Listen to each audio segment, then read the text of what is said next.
All right, so we're back at it. This is what we've got so far from last episode. Just got everything mounted, everything's tightened up. I don't know if I talked about it in the last video, but I do have some sort of misfire, and I assume it's the injectors, but I'm not too sure. But I do have to sort that out today because today's kind of a big day. I guess this weekend's a big weekend because this thing has got to come out of here by the end of this week, and I'm trying to do that this weekend because this motherfucker is gonna be is gone in April, and I'm also gonna be gone in all of March. So yeah, I gotta figure out getting this thing out of here.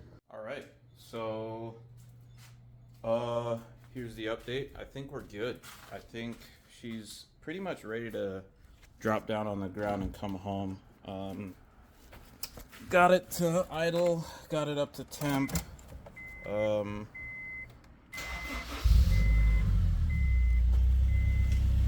She runs smooth, the temps hold, the fans kick on. Yeah, she's solid. Minimal drips. I have a small coolant leak. I think it's under the turbo. One of those damn banjo bolts is either loose or maybe not seating all the way, but I don't know. Other than that, I think it's good. There's the fans, they just kicked on, pushing nice amounts of air. I'm gonna throw the air filter back on, just have it sit like here somewhere, and yeah, we'll just putt it home real quick. But yeah, for the most part, that's all I wanted to do today. So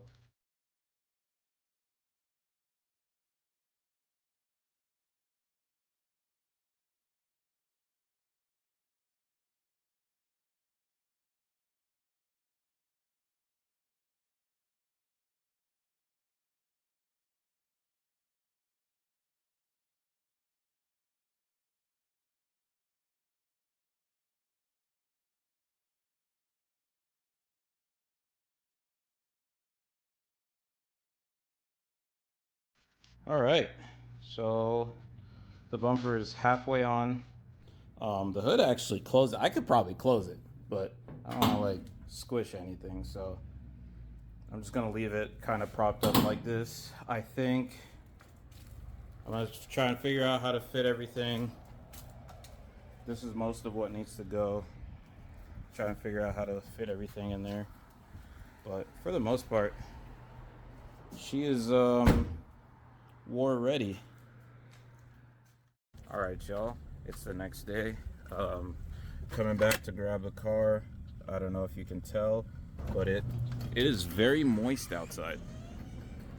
But we're gonna try and limp this girl back home, and hopefully nothing goes wrong. I did bring the tow pig and a tow cable, so we'll see how that goes. But yeah, man, it's been real and it's been fun. It's kind of nice having a garage. I can't wait, to have one of my own. But yeah, I'll put the top up and crawl this thing out of here.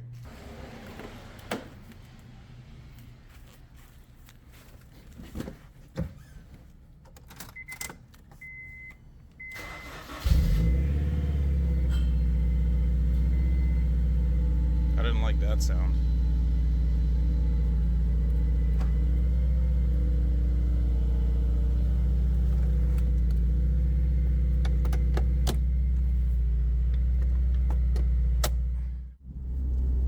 Oh, why is it stopping?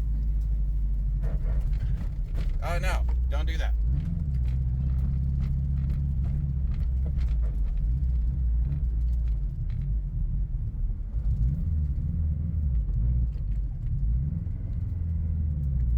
Oh my god, don't do that. It doesn't want to go under like load. Yeah, after a while it just like runs out of steam.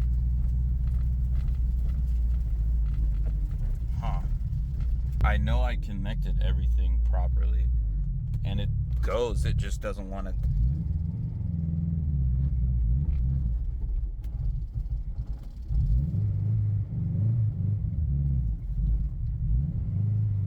I don't know why it's doing that. It was doing that yesterday, like it didn't want to do anything when I was giving it gas. All right, back at it. Welcome back. Today we are doing some wiring. I got a little bit done off camera a couple days ago, but today's the big day. Gonna put this bad boy in. Hopefully get the little gauge art screen to work today. Initialize all that stuff and get to it. I'm not sure if I had updated, but I think I had figured out my fuel pump issue, so I completely swapped out that old wire. I had like maybe 3 or 4 feet of extra cable back here, so that probably didn't help with resistance and amp draw and all that stuff. So figured all that out, and then I took it around the block and kind of just felt it out. It felt fine, but now it's time to put everything in. I have a work trip here next week, and I'm gonna be gone for a month, but I'm gonna try and get the big stuff wired in, like the ECU, and I even got this. This might be janky as hell, but honestly, I couldn't think of a better way to do it because I have so many things. I have so many extra circuits that coming off of 1 or 2 different fuse tabs in the stock fuse box just looked kind of like it just looked kind of fucking janky to me. So instead, I went and got this cheap Amazon fuse box thingy. So we've got 12 volt switch coming in, and then my radar detector, and then the USB port that I use for my charger, and then this middle one is gonna be the O2 sensor controller. But essentially I'm just gonna tuck it right up in here, and then once the kick panel's on, it covers that. So that's my plan for that. And then this is another cool thing about the S2000. It's got these pretty much pre-outs. I think the top one is 12 volt constant. The middle one is illumination, and then the bottom one is 12 volt switched. So I just grabbed a, like a regular spade terminal thing, plugged into it, and then I have that wire going over there. And honestly, I think it'll be fine. I really just needed a clean way to distribute the power. Something that kind of made sense to me, and then if I want to add something in the future, I don't have to splice into an existing fuse tap or do a whole different fuse tap, if that makes sense. But I don't know. Let me know down in the comments if that was stupid or not. But anyways, I've got the O2 the wideband controller coming in. I just have this wire spread over there just to make sure I have enough space. The plan is, like, some of the wires are gonna come off of this into the ECU, and then the other wires are gonna go over yonder to that fuse box, because they have to get power and ground from over there as well, 12 volts switched. So anyways, without further ado, I'll go ahead and take this damn battery off and start disconnecting the ECU. And yes, these are gold battery terminals. Don't ask me why I have them. I love gold. I've got to get in here, take the ECU off, and me and my buddy, when we tried to do this whole ECU thing earlier, we had to pin this to somewhere. I don't know where it goes, but it goes into one of these, but I suspect I'll figure it out once I get there. So I'm gonna I'm gonna figure out where this goes, and then I'll completely unplug the ECU. I have a schematic that came with the link ECU, so I'll figure out where this goes in the stock harness and put it back in real quick. Okay, after some digging and also accidentally pinning the wrong one, it is, in my professional opinion, that it goes in this slot right down here, number 16. So I'm gonna pin that in, and yeah, we'll keep it stepping. All right, I didn't record it because I needed the instructions, but the link ECU gets put back into its the S2000 stock enclosure. This is the factory one, is in here. Gonna keep that, obviously.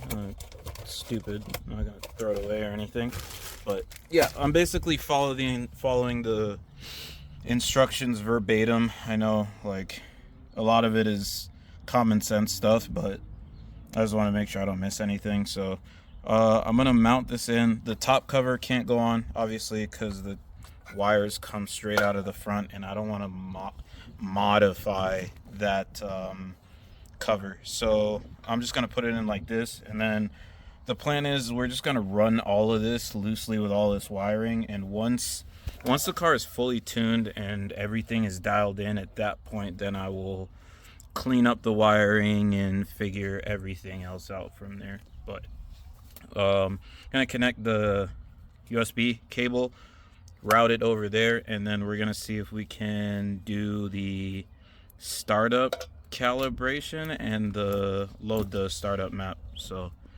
let's get into it. All right, everything's wired in for the most part. I'm kind of stalling right now because I'm scared to start this, but she's in her home, got the CAN bus wired up to the gauge arc panel, and all we have to do now is plug the battery in and start doing all the startup calibration and all the, like, maps and stuff. So I'm gonna go inside, grab my laptop, hopefully it's charged, and then we can start that. All right, we are officially another Honda with a laptop.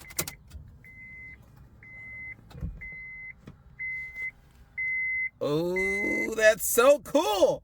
That's so sick! Oh my god, that's so cool! Oh, that is so freaking cool! I can't wait to configure this thing. All right, so we are going to refresh this. Aha, link ECU.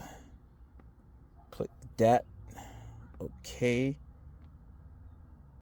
All right, it turns out I had the wrong unlock code. So I called the company I ordered from, Concept Z, and they answered, and they looked up my order number, looked into the ECU serial number, and got me the code. So we're good there. Shout out Concept Z. They're I actually got the ECU from them for a steal. That's the main reason I ordered from them, and it got here sooner than the other places that wanted MSRP for it. So that was sick. But shout out Concept Z for answering the phone almost immediately. But we're in now. I'm gonna start punching in all the startup calibration stuff, and I know I have to do a throttle position sensor calibration and select all the ECUs and stuff. So I'm gonna do that now, and I'll record once I'm ready to start. So my battery died. I killed it just sitting here. I'm gonna continue trying to do this though, because God.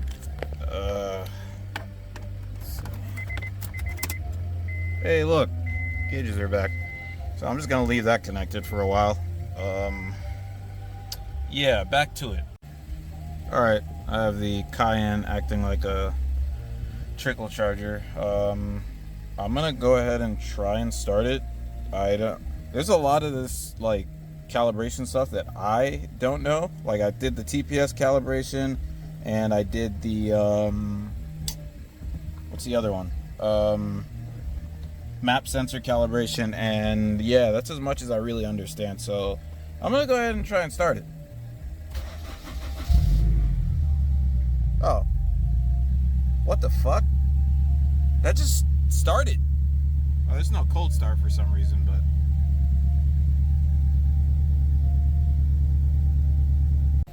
Alright, I think I've programmed it. Looks good. I'm gonna try and start it again.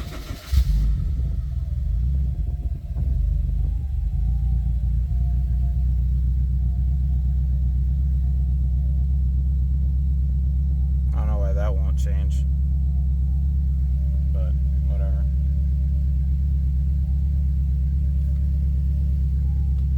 Put this over yonder.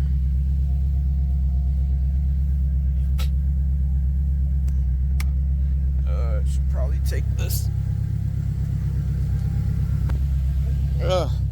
Space constraints. Battery volts. I don't know why it's still saying that. I'm gonna try and mess with it and see what happens. Alright, I just followed their guidelines on how to set up CAN. Oh my, dude, this is so sick. Okay, so you can have slow, medium, or fast update, and I set the battery update to slow. Obviously, I don't have my oil pressure gauge or the OBD2 set up yet, but eventually I will. And this is an OLED panel. It might not look like it here because I have the screen protector on, but it's an OLED panel, so it'll basically just be black.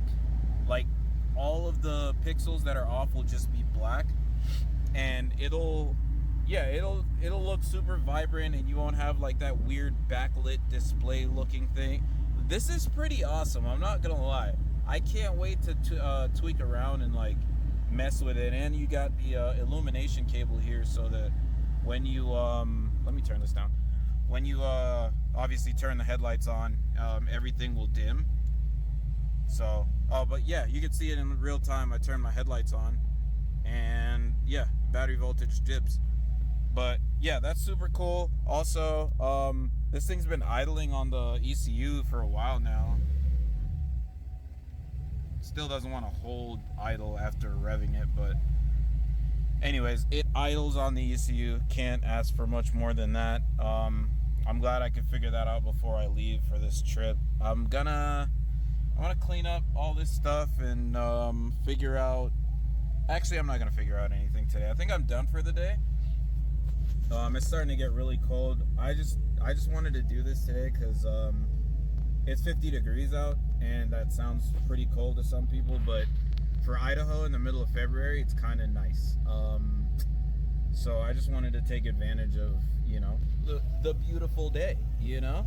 So I won't be able to touch this car for like a month, so I'm trying to get as much done and set up as I can. But yeah, for the most part, I'm pretty stoked. Like, this is pretty freaking awesome. But yeah, man, we'll continue on going forward. I just can't wait to have like an actual week where I can sit and set all this stuff up, because all this wiring is gonna have to get cleaned up, shortened. Then I have to find like an actual good way to splice all of it together. All of that obviously has to get cleaned up, and then I have to actually make the little panel to hold this on. So, you know, a lot of stuff I gotta do, but it'll be worth it. I'm super excited, super stoked. I'm honestly, the one thing I was super scared of was getting this thing to idle, but that was way easier than I thought. I literally just downloaded the base sample tune and put it in the laptop, did all my calibrations, and just cranked it right over. So that's awesome. No fuss about that. My AEM, I had an AEM V2, and me and my buddy, we tried for months to get that thing to work, and eventually I was like, I can't do it. It would hunt for idle. It didn't know what it wanted to do. Overall, super trash experience, and I'm not saying AEM is bad, but the experience that I had with the AEM V2 was not great, and that's why I opted for Link, especially after seeing how user-friendly their software is. I definitely, they're definitely the move. And then that coupled with this CAN gauge, I do not like pillar gauges. I think they're too much. So when I saw that this was an option, I was like, oh my god, dude, that's awesome for a minimalist guy like me. So anyways, I'm gonna quit yapping. I'm gonna get my laptop back inside. I'm gonna turn this thing off, and then I'm gonna start cleaning all this stuff up, and yeah. But till next video.